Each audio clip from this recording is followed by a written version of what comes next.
Usamos como notación la letra griega delta para denotar un cambio o un incremento de cualquier variable. Por ejemplo, delta de x es igual a x final menos x inicial y denota el cambio de la variable x. De igual manera, delta de y denota el cambio de la variable y. Ahora vamos a estudiar la definición de la razón de cambio promedio. La razón de cambio entre las variables de salida y los valores de entrada es y1 menos y0, estos serían los valores de salida dividido y x1 menos x0, que sean los valores de entrada. Esto entonces por lo anterior sería el incremento en y dividido el incremento en x. Y esto representa la razón de cambio promedio, es decir, la variación de los valores de salida dividido la variación entre los valores de entrada, en donde los valores de salida lo denotamos con la letra y en este caso, y los valores de entrada los denotamos con la letra x. Gráficamente, si tenemos una función, la gráfica de una función y dos punticos en ella, tenemos aquí el primer punto en la gráfica de la función. Ese punto tiene coordenadas x0 y la imagen de x0 mediante la función f es f evaluado en x0. Tenemos este puntico con estas coordenadas x0, f evaluado en x0.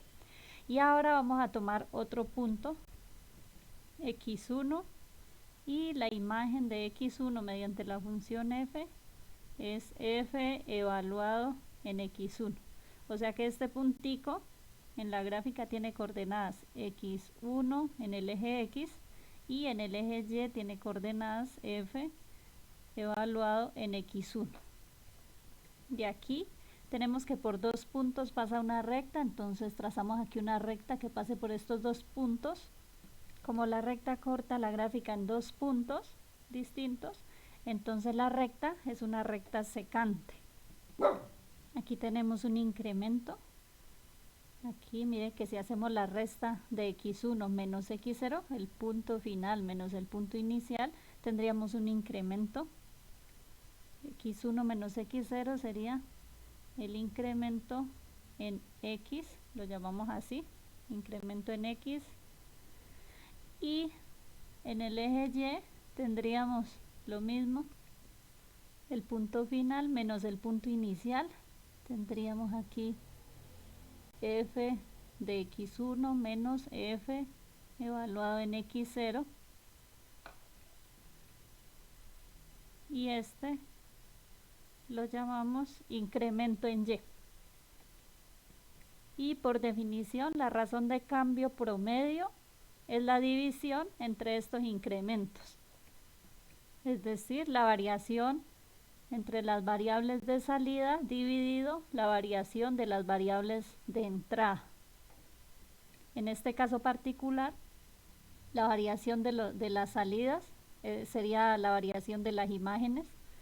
O sea que aquí nos quedaría reemplazando f evaluado en x1 menos f evaluado en x0 dividido, esta sería la variación en y, dividido la variación en x, la variación de los valores de entrada.